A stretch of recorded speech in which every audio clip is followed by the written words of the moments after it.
Harpreet Kaur. Corona का खतरा एक बार फिर तेजी से बढ़ रहा है और कोरोना के कहर से बचने के लिए मास्क पहनना सबसे जरूरी है। न्यूज 18 सबसे अपील करता है कि मास्क जरूर पहने। न्यूज 18 ने मास्क के लिए मुहिम भी शुरू की है जिसका नाम है मास्क पहनो इंडिया। न्यूज 18 आप सबसे भी अपील करता है कि मास्क जरूर पहने क्योंकि कोरोना से लड़ाई में मास्क ही सबसे बड़ा हथियार है। ब्रेक द चेन के बावजूद महाराष्ट्र में कोरोना बेकाबू होता जा रहा है। महाराष्ट्र में एक दिन में कोरोना के 68,631 नए मामले सामने आए हैं। 503 कोरोना मरीजों ने अपनी जान गंवाई है। कोरोना मरीजों की मौत का इस साल का ये सबसे बड़ा आंकड़ा है। महाराष्ट्र में एक दिन में 45,654 मरीज ठीक भी हुए हैं। राज्य में रिकवरी दर 81.18% है। वहीं मृत्यु दर 1.59% पहुंच गई है। मुंबई और नागपुर में कोरोना का कहर जारी है। मुंबई में पिछले 24 घंटे में कोरोना के 8,479 नए केस सामने आए, साथ ही 85 मरीजों की मौत हो गई। नागपुर में कोरोना का कहर जारी है। पिछले 24 घंटे में 7,107 नए केस सामने आए हैं। 85 मरीजों की कोरोना संक्रमण से मौत हो गई। वहीं कोरोना के बढ़ते मामले को देखते हुए महाराष्ट्र सरकार ने केरल, गोवा, राजस्थान, गुजरात, दिल्ली, एनसीआर और उत्तराखंड से आने वाले यात्रियों को 48 घंटे पहले का आरटीपीसीआर टेस्ट करवाना अनिवार्य कर दिया है।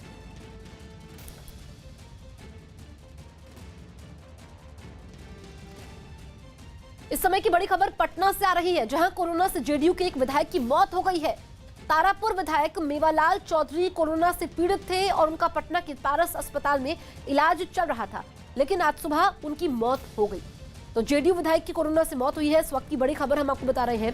तारापुर विधायक मेवालाल चौधरी कोरोना से पीड़ित थे और उनका पटना के पारस अस्पताल में इलाज चल रहा था। बिहार के मधेपुरा में डरा देने वाली कुछ तस्वीरें सामने आई, जहां 8 दुकानें आग में जलकर राख हो गई। बताया गया कि यह हादसा बिजली के तारों में हुए शॉर्ट सर्किट की वजह से हुआ, जिसने चंद मिनटों में ही कई दुकानों को अपनी चपेट में ले लिया, जो देखते ही देखते आग के शोलों में घिर गई। इन भयंकर लपटों को देख वहां अफरा तफरी मच गई। घटना की सूचना मिलने की थोड़ी देर बाद वहां दमकल की गाड़ी पहुंच गई। दमकल कर्मियों ने बिना समय गवाए आग बुझाने का काम शुरू कर दिया। सभी दुकानदार और आसपास के लोग भी उनके साथ इस काम में जुट गए। वो बाल्टियों में पानी भरकर लपटों पर फेंकने लगे। दुकानों में ये आग इतनी तेजी से फैली कि उनके मालिकों को वहाँ से सामान हटाने का मौका तक नहीं मिला। बताया गया कि आग की वजह से उन्हें लाखों का नुकसान हुआ। यूपी में एक दिन में कोरोना के रिकॉर्ड मामले सामने आए हैं। महज 24 घंटे में राज्य में कोरोना के 30,596 मरीज सामने आए हैं और 129 कोरोना मरीजों ने दम तोड़ा है। केवल लखनऊ की बात करें तो एक दिन में 5,551 मामले सामने आए हैं, जबकि 22 लोगों की जान गई है। लखनऊ के अलावा प्रयागराज में 15, वाराणसी में 10 लोगों की कोरोना से जान गई। पूरे प्रदेश में कोरोना के एक्टिव केसों की संख्या 1,91,457 है। यूपी में कोरोना की रफ्तार तेजी से बढ़ने लगी है। इसको काबू में लाने के लिए योगी आदित्यनाथ ने कई निर्देश दिए। उन्होंने मास्क नहीं पहनने वाले लापरवाह लोगों के खिलाफ कड़ाई करने के आदेश दिए। उन्होंने निर्देश दिया कि पहली बार पकड़े जाने पर 1,000 रुपए और दूसरी बार बिना मास्क पकड़े जाने पर 10,000 रुपए का जुर्माना लिया जाए।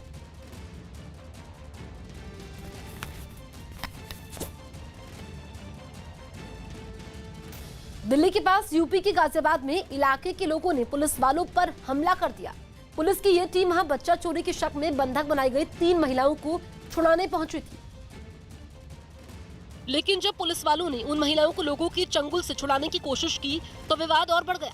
पुलिस की इस कार्रवाई से वहां के लोगों का गुस्सा 7वें आसमान पर पहुंच गया और वो जोरदार हंगामा करने लगे, क्योंकि वो उन महिलाओं को छोड़ने के लिए बिल्कुल भी राजी नहीं दिखे। हंगामे के बीच जब पुलिस आरोपी महिलाओं को वहाँ से किसी तरह ले जाने लगी तो लोगों की भीड़ ने उसका रास्ता रोकने की भरपूर कोशिश की। इस विरोध के बीच पुलिस वाले किसी तरह उन महिलाओं को एक एक कर वहां से ले जाने में कामयाब रहे, लेकिन इस बीच उन्हें लोगों के गुस्से का शिकार भी होना पड़ा। विवाद इस कदर बढ़ गया कि हालात को संभालने के लिए कई थानों की पुलिस को मौके पर पहुंचना पड़ा। अगर हमें कार्रवाई करने का मौका नहीं दोगे तो हम यहाँ बैठ कर थोड़ी कुछ पूछ लेंगे। आरोप है कि हंगामे के समय पुलिस की कई गाड़ियों में तोड़फोड़ भी की गई। तो उन लोगों से ये बोला कि आप इनको हमारे हवाले करते ताकि हम इनसे पूछताछ कर सकें, तो उन्होंने हमारी बात नहीं मानी पुलिस की। पूरे इलाके में माहौल अब भी काफी गर्म है। हालांकि पुलिस उन तीनों महिलाओं को अपने कब्जे में लेकर उनसे पूछताछ में जुट गई। दिल्ली में कोरोना ने रिकॉर्ड तोड़ दिए हैं। एक दिन में 25,462 नए मामले सामने आए हैं, जबकि 161 कोरोना मरीजों की मौत हुई है। एक दिन में सबसे ज्यादा कोरोना मरीज मिलने का ये अब तक का सबसे बड़ा आंकड़ा है। दिल्ली के मरीज बढ़ने के बाद केजरीवाल सरकार सख्त कदम उठा रही है।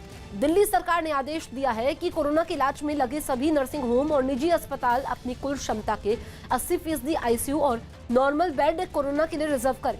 वहीं कोरोना की वजह से चांदनी चौक मार्केट एसोसिएशन ने अगले रविवार तक दुकानें बंद रखने का फैसला लिया है। वहीं आज 11 बजे दिल्ली के मुख्यमंत्री अरविंद केजरीवाल और उपराज्यपाल अनिल बैजल की अहम बैठक होनी है, जिसमें उम्मीद की जा रही है कि दिल्ली सरकार आज भी कुछ कड़े फैसले ले सकती है। दिल्ली के मुख्यमंत्री और डिप्टी सीएम मनीष सिसोदिया ने दिल्ली के सभी अस्पतालों में ऑक्सीजन की कमी होने का दावा किया है। उन्होंने जल्द ही ऑक्सीजन नहीं मिलने पर हालात और खराब होने की बात कही। 3 घंटे से लेके 30 घंटे या 32 घंटे तक में अलग अलग समय पे अलग अलग हॉस्पिटल्स में ऑक्सीजन उनके पास में स्टॉक में है। अगर तुरंत उनकी ऑक्सीजन नहीं बढ़ाई गई और जिस तरह से पेशेंट्स बढ़े हैं और पेशेंट्स की रिक्वायरमेंट भी बढ़ रही है, तो अगर उनकी ऑक्सीजन नहीं बढ़ाई गई तो स्थिति बहुत क्रिटिकल हो सकती है। कई बेड्स उनको बंद करने पड़ सकते हैं। बीजेपी अध्यक्ष जेपी नड्डा आज बंगाल में 2 रोड शो और एक चुनावी जनसभा को संबोधित करेंगे। पश्चिम बंगाल में बीजेपी अध्यक्ष जेपी नड्डा आज 2 रोड शो और एक चुनावी रैली करेंगे। उनका पहला रोड शो उत्तर दिनाजपुर जिले के रायगंज में दोपहर 12 बजे शुरू होगा। इसके बाद बीरभूम जिले के साइंथिया में दोपहर 3 बजे वो दूसरा रोड शो करेंगे। शाम 4:30 बजे वो बीरभूम के ही सिउड़ी में एक चुनावी रैली भी करेंगे। दिल्ली में कोरोना के बढ़ते खतरे पर आज सुबह 11 बजे मुख्यमंत्री अरविंद केजरीवाल और उपराज्यपाल अनिल बैजल के बीच बैठक होगी। खबर है कि इस बैठक में कोरोना की चेन तोड़ने के लिए दिल्ली सरकार कुछ और कड़े फैसले ले सकती है। चंडीगढ़ में पुलिस ने रेमडेसिविर इंजेक्शन की गैर कानूनी तरीके से खरीद फरोख्त करने वाले गिरोह के 5 लोगों को गिरफ्तार कर लिया। पुलिस को पकड़े गए लोगों के पास से करीब 3000 रेमडेसिविर इंजेक्शन भी मिले हैं। राजस्थान सरकार ने आज यानी 19 अप्रैल सुबह 5 बजे से 3 मई सुबह 5 बजे तक जन अनुशासन पखवाड़ा मनाने का ऐलान किया है। इस बीच राज्य के सभी ऑफिस बंद रहेंगे और पूरे राज्य में वीकेंड कर्फ्यू जारी रहेगा। दिल्ली में कोरोना के बढ़ते खतरे को देखते हुए व्यापार मंडल ने चांदनी चौक बाजार को 25 अप्रैल तक बंद रखने का फैसला लिया है। मध्य प्रदेश में 30 अप्रैल तक पाबंदियां जारी रहेंगी। मुख्यमंत्री शिवराज सिंह चौहान ने कोरोना की चेन तोड़ने के लिए इसे जरूरी बताया। उन्होंने लोगों से 30 अप्रैल तक बेवजह घरों से बाहर नहीं निकलने और लक्षण दिखने पर तुरंत जांच करवाने की अपील की है। महाराष्ट्र से आने वाले यात्रियों की कोरोना नेगेटिव रिपोर्ट की सही तरीके से जांच नहीं करने पर दिल्ली की अरविंद केजरीवाल सरकार ने 4 एयरलाइंस कंपनियों के खिलाफ FIR दर्ज करवा दी। बीजेपी अध्यक्ष जेपी नड्डा ने कोरोना को लेकर सभी राज्यों के बीजेपी अध्यक्षों और पार्टी पदाधिकारियों के साथ वर्चुअल बैठक की। इस बैठक में उन्होंने पार्टी के कार्यकर्ताओं से कोरोना के खिलाफ लोगों को जागरूक करने और जनसेवा में जी जान से जुटने की अपील की। मिस्र के कलियुबिया में हुए एक ट्रेन हादसे में 11 से ज्यादा यात्रियों की मौत हो गई, जबकि 100 से ज्यादा लोग घायल हो गए। यात्रियों से भरी ये ट्रेन राजधानी काहिरा से चली थी और कलियुबिया में दाखिल होते ही उसके कई डिब्बे पटरी से उतर गए। वहाँ 5 दिनों के अंदर ये दूसरा बड़ा रेल हादसा है, जिसने वहां के रेल प्रशासन की नींद उड़ा दी। इस हादसे के बाद पूरे इलाके में हड़कंप मच गया। आसपास मौजूद लोग ट्रेन के डिब्बों में फंसे लोगों की मदद के लिए दौड़े। थोड़ी देर बाद राहत बचाव की टीम भी मौके पर पहुंच गई और उसमें शामिल जवानों ने कमान संभाल ली। इस बीच हादसे वाली जगह पर हर तरफ बर्बादी का मंजर दिखाई दिया। वहाँ कुछ ट्रेन के डिब्बे पलटे दिखे, जबकि कुछ पटरी से नीचे उतरे नजर आए। पटरियों के पास यात्रियों के कपड़े भी बिखरे दिखे।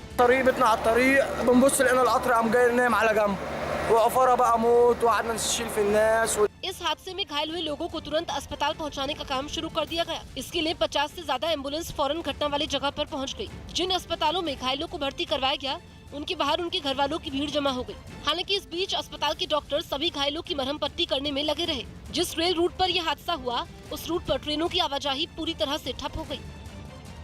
कोरोना के तेजी से बढ़ते मामलों को काबू करने के लिए दिल्ली में वीकेंड कर्फ्यू लगा था। इस बीच जगह जगह पुलिस का कड़ा पहरा था। ऐसे में बिना मास्क लगाए कार में घूम रहे एक कपल को जब रोका गया तो वो उल्टा पुलिस को ही रौब दिखाने लगे। ये पूरी घटना दरियागंज इलाके के दिल्ली गेट के पास की है। पुलिस के मुताबिक चेकिंग के समय एक कार में एक लड़का और एक लड़की बिना मास्क लगाए कर्फ्यू के समय घूम रहे थे। इनके पास ना तो कर्फ्यू पास था, ना ही चेहरे पर मास्क। इसके बावजूद वो पुलिस के साथ बदतमीजी कर रहे थे। इस बीच महिला ने पुलिसकर्मियों को अपशब्द भी कहे, जिसके बाद दोनों के खिलाफ केस दर्ज किया गया।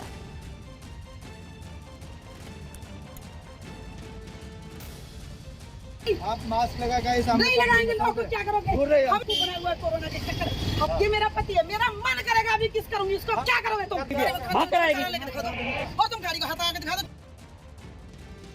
देश इस वक्त बेहद मुश्किल दौर से गुजर रहा है। हर दिन के साथ कोरोना का ग्राफ नए रिकॉर्ड छू रहा है, लेकिन मुसीबत की इस घड़ी को थामने के लिए देश के पीएम नरेंद्र मोदी ने एक बार फिर मोर्चा संभाला है। कोरोना के खिलाफ लड़ी जा रही इस जंग को अंजाम तक पहुंचाने के लिए पीएम मोदी ने वायरस पर प्रहार का एक ऐसा प्लान तैयार किया है जो न सिर्फ कोरोना से करहा रहे तमाम राज्यों के लिए संजीवनी साबित होगा, बल्कि कोरोना की रफ्तार को थामने में भी ये प्लान कारगर साबित होगा।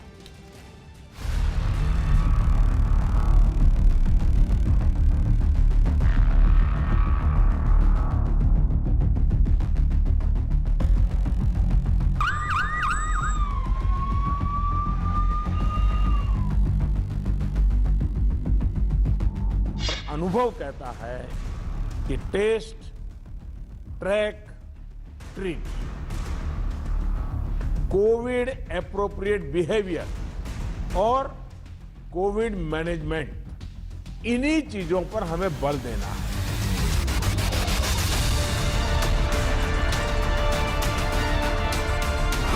महामारी के खिलाफ पीएम मोदी का सबसे बड़ा प्लान।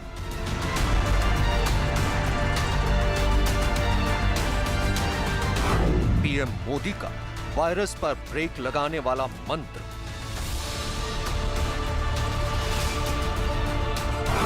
कोरोना पर महाप्रहार की सबसे बड़ी नीति। कोरोना वायरस की इस दूसरी लहर ने कई राज्यों का हाल बेहाल कर दिया है।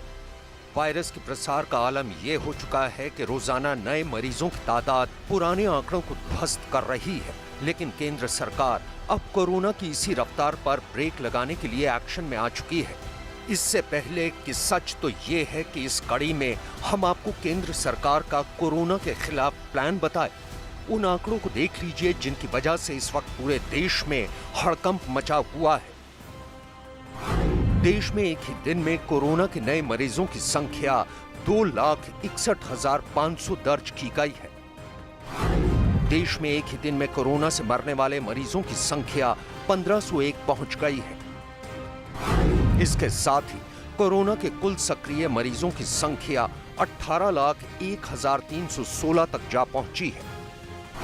लगातार चौथा दिन है जब मरीजों की संख्या ने 2 लाख के आंकड़े को पार किया है। दरअसल कोरोना के ये आंकड़े इसलिए भी दहशत पैदा कर रहे हैं क्योंकि 15 अप्रैल से 18 अप्रैल तक नए मरीजों की संख्या 2 लाख से शुरू होकर 2.5 लाख को पार कर चुकी है। सबसे पहले 15 अप्रैल का जिक्र करते हैं। 15 अप्रैल को 2,07,39 मरीज दर्ज किए गए थे। इस दिन 1,038 लोगों की कोरोना की वजह से मौत हुई थी। 16 अप्रैल को कोरोना के 2,17,353 मामले सामने आए थे, जबकि 1,185 मरीजों को इसकी वजह से अपनी जान गंवानी पड़ी थी। 17 अप्रैल को कोरोना के 2,34,692 नए मामले सामने आए थे। इस दिन 1,341 लोगों की कोरोना की वजह से मौत हुई थी। 18 अप्रैल को कोरोना के कुल 2,61,500 मामले दर्ज किए गए, जबकि 1,501 लोगों की इस वायरस की वजह से मौत हुई। कोरोना की इसी रफ्तार पर ब्रेक लगाने के लिए केंद्र सरकार ने एक नया प्लान ऑफ एक्शन तैयार किया है। इस नए प्लान ऑफ एक्शन के तहत पीएम मोदी ने सबसे पहले मोर्चा संभाला वाराणसी से। वाराणसी में लगातार बढ़ रहे मामलों के मद्देनजर पीएम मोदी ने वीडियो कॉन्फ्रेंसिंग के जरिए एक बैठक की। अधिकारियों और जनप्रतिनिधियों के साथ आयोजित इस बैठक में पीएम मोदी ने प्रशासन को लोगों तक हर संभव मदद पहुंचाने के निर्देश दिए। साथ ही उन्होंने कोरोना के खिलाफ कुछ बेहद अहम हथियारों का जिक्र भी किया, जिनमें 2 गज की दूरी, मास्क जरूरी, 45 साल की उम्र से ज्यादा के सभी लोगों का वैक्सीनेशन, ट्रैकिंग, ट्रेसिंग, टेस्टिंग, सरकार और समाज का साथ। इसके अलावा सतर्कता ही बचाव जैसे हथियारों के बल पर कोरोना के खिलाफ इस जंग को जीता जा सकता है।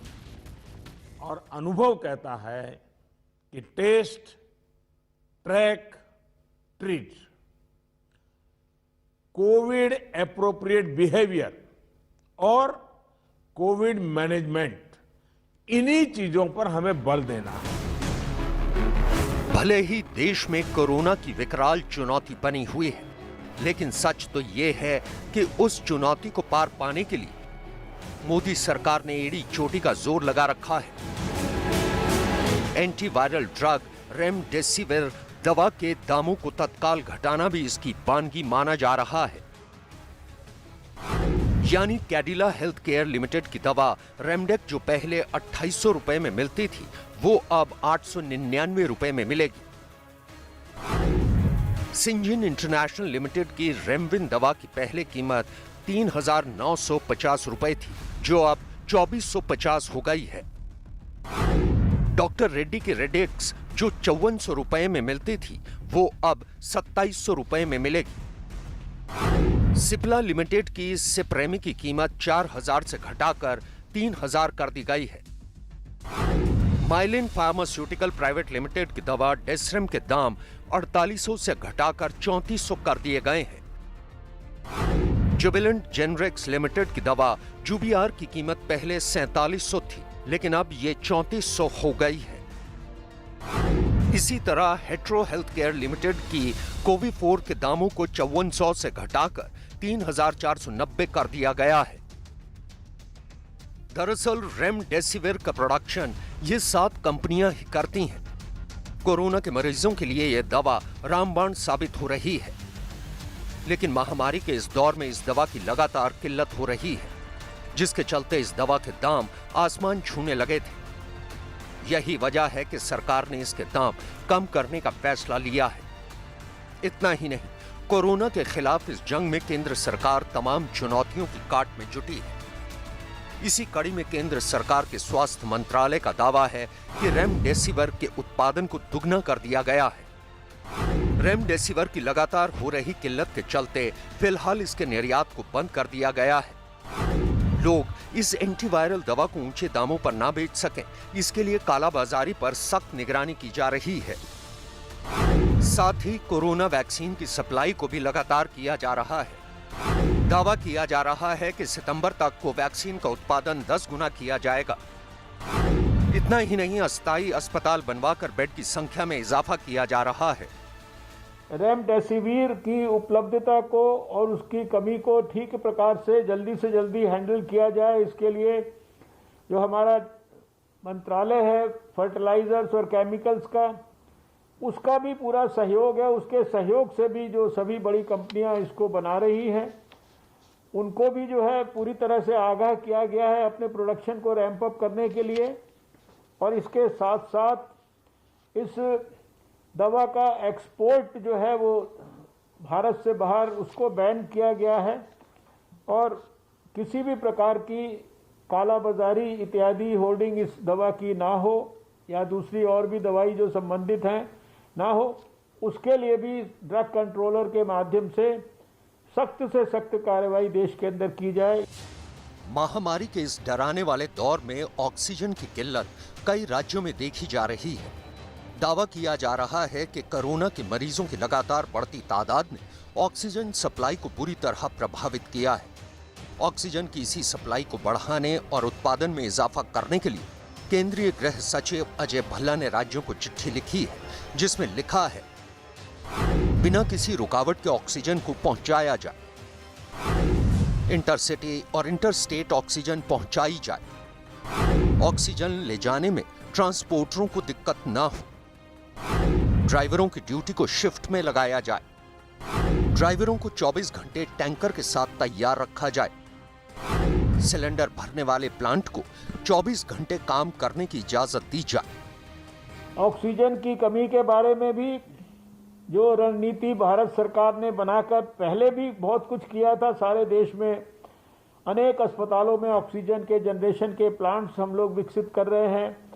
1 लाख और सिलेंडर्स हम लोग जो है खरीद रहे हैं। 1 लाख पिछले साल भी खरीद के जो है निःशुल्क सारे स्टेट्स को उपलब्ध कराए थे। और अभी 30 अप्रैल तक का पूरा शेड्यूल हम लोगों ने किस किस प्रकार से ऑक्सीजन किस किस स्थान पर किस किस मात्रा के अंदर उपलब्ध होगी स्टेट्स को, और ऑक्सीजन के एक स्टेट से दूसरे स्टेट में जाने की जो प्रक्रिया है उसमें किसी भी प्रकार की रुकावट नहीं होगी, अनहिंडर्ड वो सब कुछ होगा। उसके लिए होम मिनिस्ट्री ने भी जितने आवश्यक आदेश हैं वो जारी किए हैं।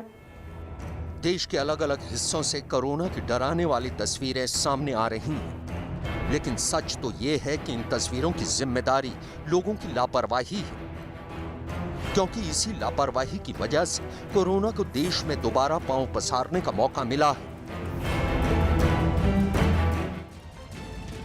मध्य प्रदेश के उज्जैन में नरेंद्र कुमावत नाम के शराब माफिया के खिलाफ कार्रवाई करते हुए प्रशासन ने उसके कई अवैध निर्माण को ध्वस्त कर दिया।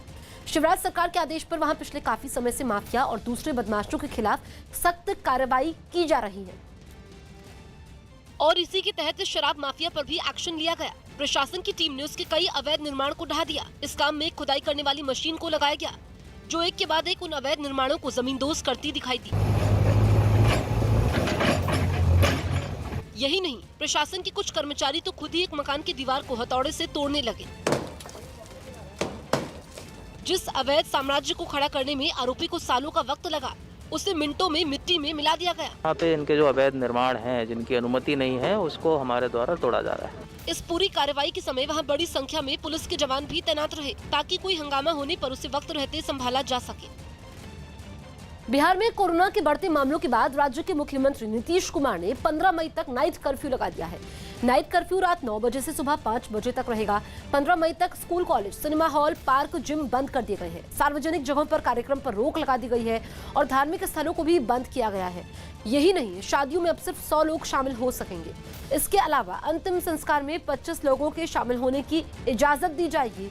बिहार में भी कोरोना की रफ्तार थमने का नाम नहीं ले रही है। कोरोना के बढ़ते मामलों ने बिहार सरकार और प्रशासन की मुश्किलें बढ़ा दी हैं।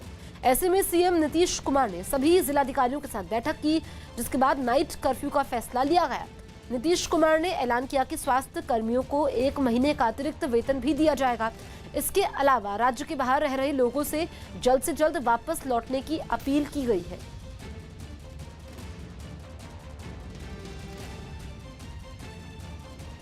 प्रतिदिन रात्रि में 9 बजे से लेकर के सुबह 5 बजे तक नाइट कर्फ्यू लागू रहेगा। पूरे बिहार में हर जगह पर नाइट कर्फ्यू लागू रहेगा।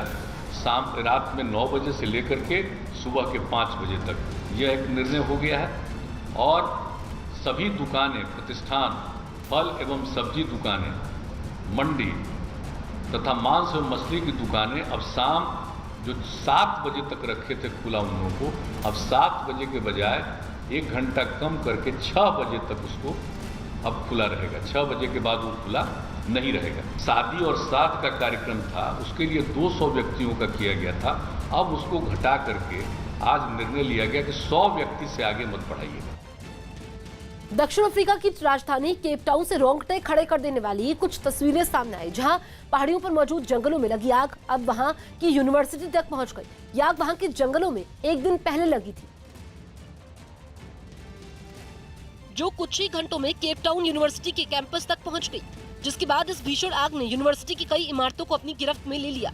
जिन इमारतों में आग लगी, उनकी छतों से भयंकर लपटें निकलती दिखाई दी। आग से निकलने वाले काले धुएं ने आसपास के पूरे इलाके को अपने अंदर ढक लिया। इस विनाशकारी लपटों के रास्ते में जो कुछ भी आया, उसे उन्होंने जलाकर राख कर दिया। हालांकि इस बीच फायर ब्रिगेड के कर्मचारी यूनिवर्सिटी में लगी आग को बुझाने की पूरी कोशिश करते दिखाई दिए। इस काम में हेलीकॉप्टरों की मदद भी ली गई, जो आसमान से शोलों पर पानी की बौछार करते नजर आए। खतरे को देखते हुए वहां के प्रशासन ने पूरे कैंपस को खाली करवा लिया। कोरोना मरीजों की वजह से बढ़ी मांग और देश भर में ऑक्सीजन की कमी दूर करने के लिए रेलवे ऑक्सीजन एक्सप्रेस चलाएगी। रेल मंत्री पीयूष गोयल ने बताया कि ट्रेनों से ऑक्सीजन और ऑक्सीजन सिलेंडर डिलीवर किए जाएंगे। पीयूष गोयल ने बताया कि महाराष्ट्र को 1500 मैट्रिक टन ऑक्सीजन सप्लाई की जाएगी, दिल्ली को 350 मैट्रिक टन और यूपी को 800 मैट्रिक टन ऑक्सीजन की सप्लाई की जाएगी। ऑक्सीजन की सप्लाई 20 अप्रैल के बाद से शुरू होगी। कई राज्यों ने ऑक्सीजन की कमी की बात कही है, जिसमें महाराष्ट्र, दिल्ली शामिल है। पीयूष गोयल ने ट्वीट किया कि कोरोना के खिलाफ लड़ाई में रेलवे कोई कसर नहीं छोड़ रही। हम मरीजों तक जल्द से जल्द और पर्याप्त मात्रा में ऑक्सीजन पहुंचाने के लिए ग्रीन कॉरिडोर का इस्तेमाल कर ऑक्सीजन एक्सप्रेस ट्रेन चलाएंगे।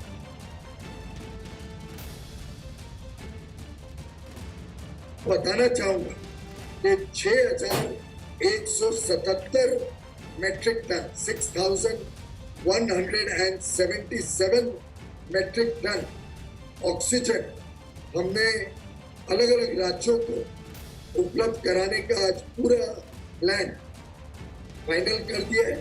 20 अप्रैल के आगे महाराष्ट्र को 1500 मेट्रिक टन, यानी देश का सबसे अधिक आज महाराष्ट्र को अलॉट किया गया है 1500 मेट्रिक टन। साथ ही साथ दिल्ली को 350 मेट्रिक टन, उत्तर प्रदेश को 800 मेट्रिक टन और अलग अलग राज्यों के रिक्वायरमेंट के हिसाब से इसको बड़ा फेयरली एलोकेट किया गया है। कोरोना मरीजों की वजह से बड़ी मांग और देश भर में ऑक्सीजन की कमी दूर करने के लिए केंद्र सरकार ने कई कड़े कदम उठाए हैं। सरकार ने अस्पतालों में ऑक्सीजन सप्लाई बढ़ाने के लिए उद्योगों को ऑक्सीजन देने पर रोक लगा दी है। केंद्र सरकार की तरफ से जारी आदेश के मुताबिक चिकित्सा के काम के अलावा अब केवल 9 इंडस्ट्रीज को ही ऑक्सीजन सप्लाई जारी रहेगी।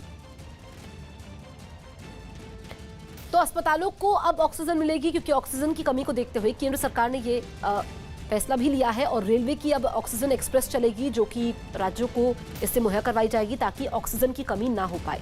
तो कोरोना मरीजों की वजह से देश भर में ऑक्सीजन की कमी दूर करने के लिए केंद्र सरकार ने कई कदम उठाए हैं। सरकार ने अस्पतालों में ऑक्सीजन सप्लाई बढ़ाने के लिए उद्योगों को ऑक्सीजन देने पर रोक लगाई है। केंद्र सरकार की तरफ से आदेश जारी किया गया है, जिसमें चिकित्सा के काम के अलावा अब केवल 9 इंडस्ट्रीज को ही ऑक्सीजन सप्लाई जारी रहेगी।